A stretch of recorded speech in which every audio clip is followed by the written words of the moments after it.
அல்லாஹு அக்பர், அல்லாஹு அக்பர்.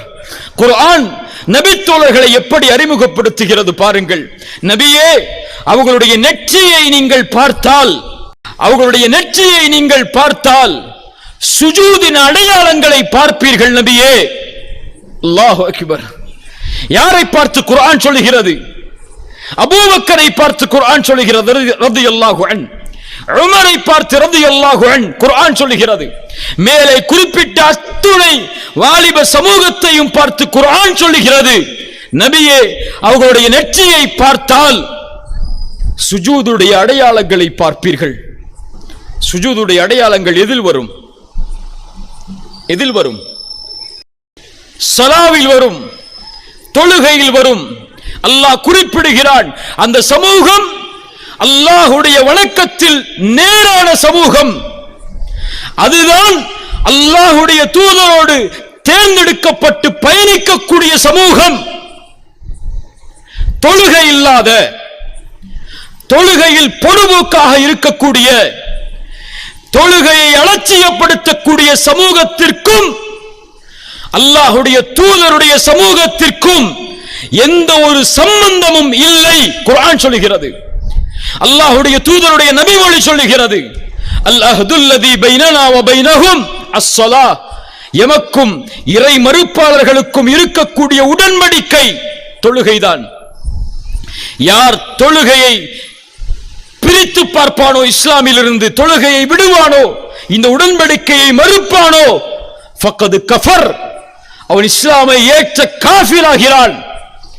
அல்லாஹ்வுடைய தூதருடைய வார்த்தை, சஹாபாக்களுடைய ஒட்டுமொத்த ஃபத்வா, அபூபக்கர் ரலியல்லாஹு அன்ஹு, உமர் ரலியல்லாஹு அன்ஹு என ஒட்டுமொத்த நபித்தோழர்களையும் இணைத்து பாருங்கள்.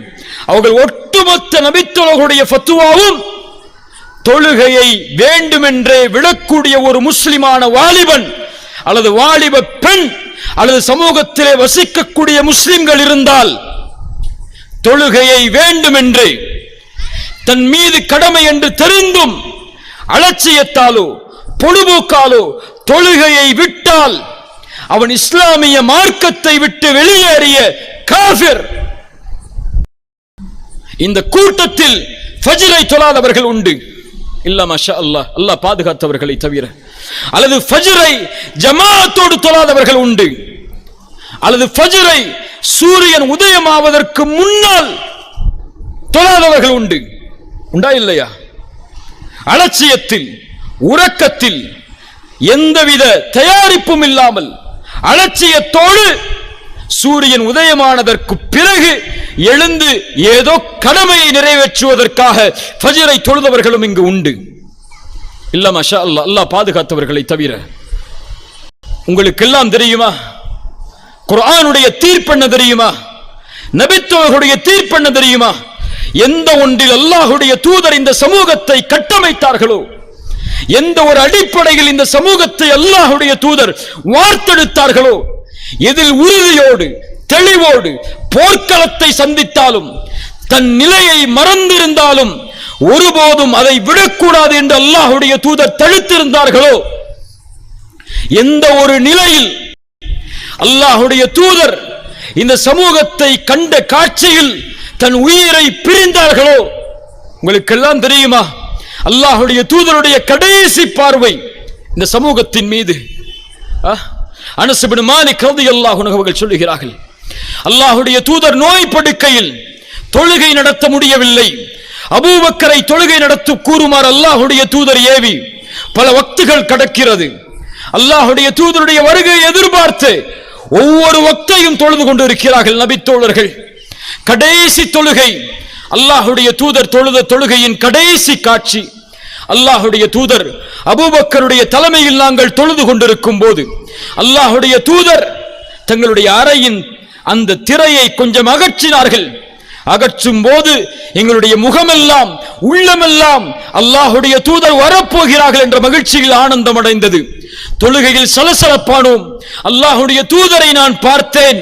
அவர்களுடைய முகத்தை இறுதியாக அவர்கள் முகமெல்லாம் புன் சிரிப்பை சிரித்தவர்களாக, மகிழ்வின் ஆனந்தத்தில் உச்சத்தில் தொட்டவர்களாக அல்லாஹ்வுடைய தூதர் புன் சிரிப்போடு அந்த திரையை மீண்டும் மூடினார்கள். அதற்கு பிறகு அல்லாஹ்வுடைய தூதரை நாங்கள் உயிரோடு பார்க்கவில்லை. இன்னா லில்லாஹி வ இன்னா இலைஹி ராஜிஊன். அல்லாஹ்வுடைய தூதருடைய கடைசி பார்வை அந்த சமூகம் எதில் நிற்கும்போது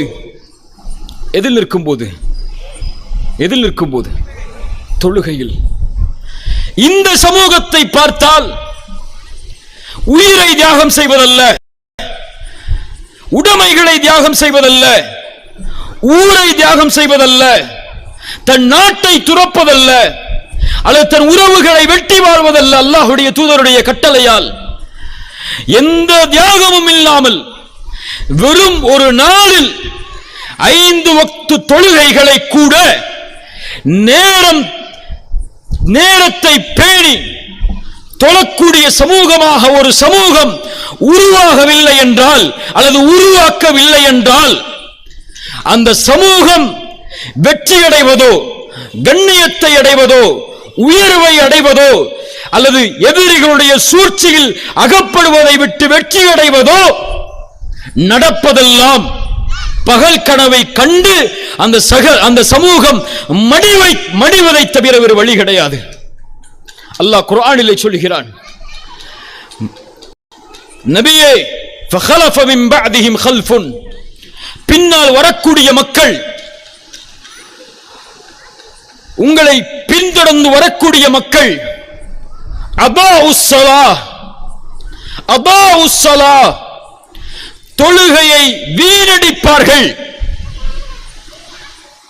வத்தபஉ ஷஹவாத், இந்த 2 தான் இன்று தலைப்பு. மனோ இச்சையை, ஷஹவாத்துகளை பின்பற்றி செல்வார்கள். ஃபஸௌஃப யல்கௌன கய்யா, அவர்களை அல்லாஹ் கய்யா என்ற நரக ஓடையை சங்கமிக்க வைப்பான். தொழுகையை பாழாக்குதல் என்றால், என் வாலிபர்களை பார்த்து கேட்கிறேன், வாலிப பெண்களை பார்த்து கேட்கிறேன், தொழுகையை பாழாக்குவது என்றால் என்ன? தொழுகையை விடுவதா? தொழுகையை விடுபவர்களை அல்லாஹ் நரகவாதிகள் என்று இந்த வசனத்திலே சொல்லுகிறான். இப்னு அப்பாஸ் பெரும் குர்ஆனுடைய விரிவுரையாளர் சொன்னார்கள், அல்லாஹ் தொழுகையை பாழாக்கக்கூடிய சமூகம் என்று இந்த வசனத்திலே சொல்லக்கூடிய சமூகம், தொழுகையை அதனுடைய நேரத்திலிருந்து தவறி தொழக்கூடிய சமூகம். ஃபஜ்ரை சூரியன் உதயமானதற்கு பின்னால் தொழுவார்கள். அல்லாஹ் ஏற்றுக்கொள்வானா? அல்லாஹ் ஏற்றுக்கொள்வானா? துஹரை அஸருடைய நேரத்தில் தொழுவார்கள். அல்லாஹ் ஏற்றுக்கொள்வானா? ஒரு ஃபத்வா, அறிஞர்களுடைய ஃபத்வா அது. சொல்லுவார்கள், ஒருவன் ஃபஜருக்கு முன்னால் உறங்குகிறான், எந்தவித தயாரிப்பும் இல்லாமல் உறங்கி எழுகிறான். சூரியன் உதயமானதற்கு பிறகு, சூரியன் உதயமானதற்கு பிறகு ஃபஜ்ர் தன் மீது கடமை என்று தெரிந்தும் தொழாமல், வேண்டுமென்றே தயாரிப்புகள் இல்லாமல் உறங்கிய இந்த வாலிபன் எழுந்து எத்துணை முறை ஃபஜ்ரை தொழுதாலும் அல்லாஹ் அந்த ஃபஜ்ரை அங்கீகரிக்க மாட்டான், அல்லாஹ் ஏற்றுக்கொள்ள மாட்டான், அல்லாஹ் அங்கீகரிக்க மாட்டான். அல்லாஹ் அந்த தொழுகையை அவன் தொழுது முடிப்பதற்கு முன்னால் தூக்கி எறிவான். தொழுகையா இதெல்லாம்? அல்லாஹ்வுடைய அழைப்பை கேட்டதற்கு பிறகும், ஹய்யா அலஸ் ஸலாஹ் என்ற அழைப்பை கேட்டதற்கு பிறகும் தொழுகைக்கு செல்லாமல் உறங்கக்கூடிய உள்ளங்கள் எல்லாம் முஸ்லிம்களின் முஃமின்களின் உள்ளமா? நபித்தோழர்கள் சொல்லுகிறார்கள், எங்களுடைய காலத்தில் நயவஞ்சகர்களை தவிர வேறு யாரும் ஃபஜ்ரை விட மாட்டோம். முஸ்லிம் ஊர்களில் ரமதான் வந்தால் பள்ளிகளில் தொழுவதற்கு இடமில்லை. ஃபஜ்ர் தொழுகைக்காக ஜும்ஆவிலே நிரம்பக்கூடிய கூட்டத்தை போல் ஃபஜ்ருடைய தொழுகையில் கூட்டம் இருக்கிறது. எதற்காக? சஹர் என்ற உணவை, சுன்னாது, அது ஃபர்து கூட கிடையாது, சுன்னாவான உணவு அது. அந்த ஒரு உணவை தின்று பசியை கைப்பிடித்து இஃப்தார் வரை வைக்க வேண்டும் என்பதற்காக எழுந்து வேறு வழி இல்லாமல் உறங்கி விடுவோமே என்று ஃபஜ்ரை தொழக்கூடிய மக்கள் நம்முடைய சமூகத்தில் ஏராளம் ஏராளம். ரமதான் முடிந்து விட்டால், கடந்து விட்டால், அதே பள்ளிதான், அதே ஊர்தான், அதே மக்கள் தான், அதே தெருவாசிகள் தான், அதே வாலிபர்கள் தான். எங்கே அவர்கள் எல்லாம்? எங்கே அவர்கள் எல்லாம்? யாரை வணங்கினார்கள் அப்படி என்றால் ஃபஜ்ரில், ரமதானுடைய ஃபஜ்ரில் அல்லாஹ்வை வணங்கினார்களா? ரமதானை வணங்கினார்களா? ரமதான் முடிந்ததற்கு பிறகு அவர்கள் யாரை வணங்கிக் கொண்டிருக்கிறார்கள்? ஏன் கடுமையோடு இதை சாடுகிறேன் தெரியுமா? ஒரு சமூகம் வெற்றியடையாது,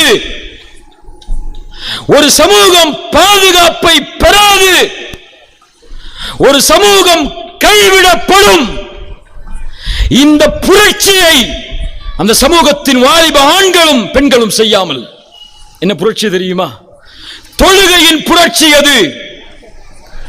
அதான் சொல்லப்பட்டதற்கு பிறகு உலகமே எதிர்த்து வந்தாலும், உலகமே நின்றாலும், எல்லாவற்றையும் தூக்கி எறிந்து அல்லாஹ்விற்காக தொழுகைக்கு தயாராகாத சமூகம் அல்லாஹ்வின் தூதரின் சமூகமாக ஒருபோதும் மாறாது.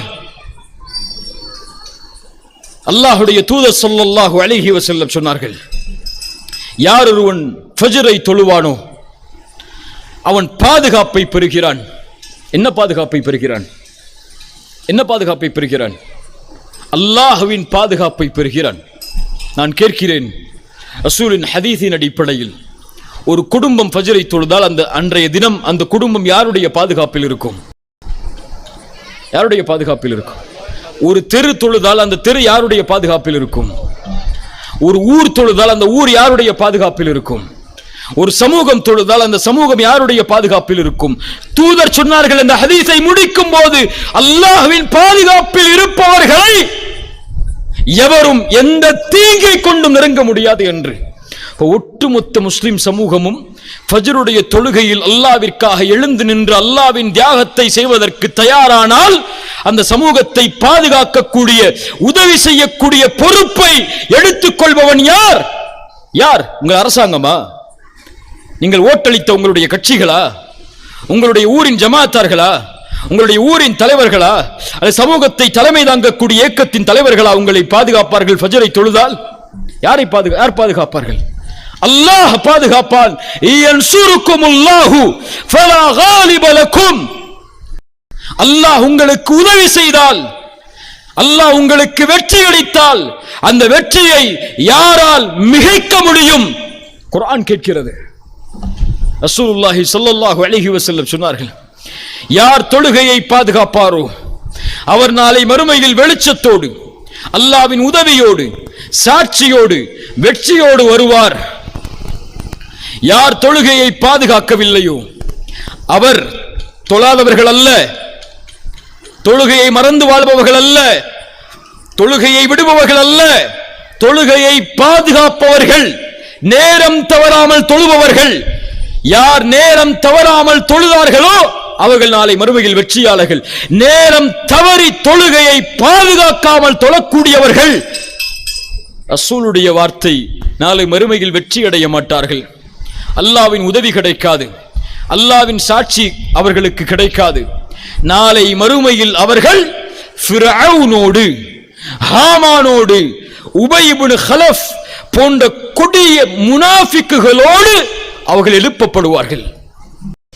இவர்கள் எல்லாம் முஸ்லிம்களா? நான் சொன்னவர்கள் எல்லாம் இவர்கள் எல்லாம் முஃமின்களா எழுப்பப்படுவதற்கு?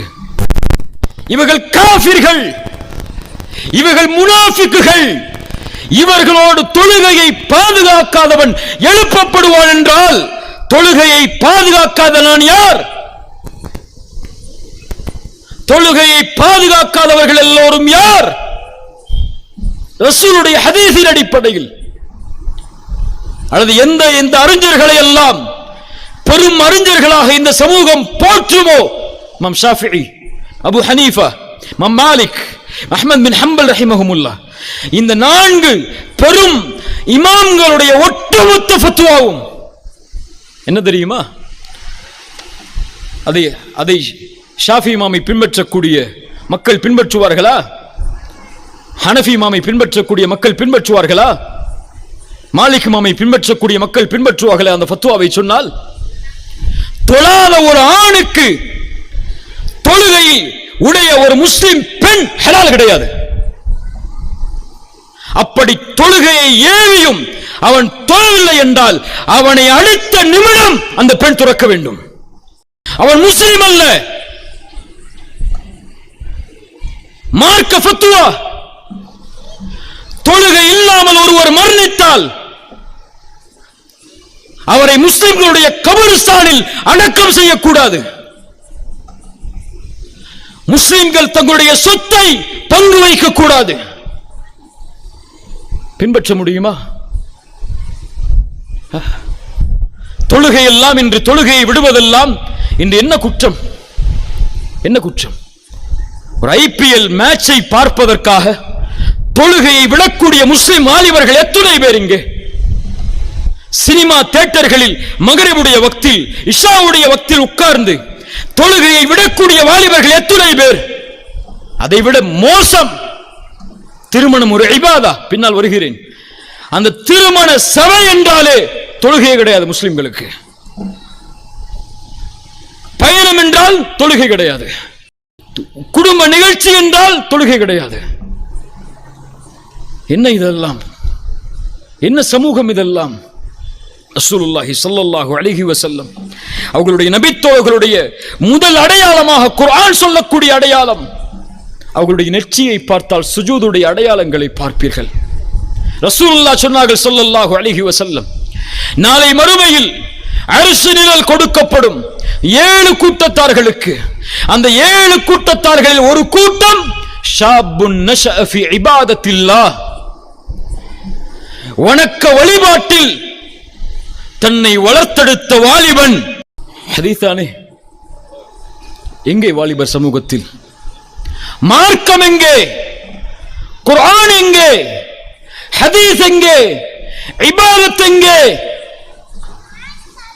அல்லாஹ்வின் அச்சத்தால் அழக்கூடிய வாலிபர்கள் இந்த சமூகத்தில் உண்டா? சினிமாக்களை பார்த்தும், சீரியர்களை பார்த்தும், சினிமாக்களுடைய கிளைமேக்ஸ்களை பார்த்தும் அழக்கூடிய வாலிபர்கள் உண்டு. இல்ல, மஷா அல்லாஹ், அல்லாஹ் பாதுகாத்தவர்களை தவிர.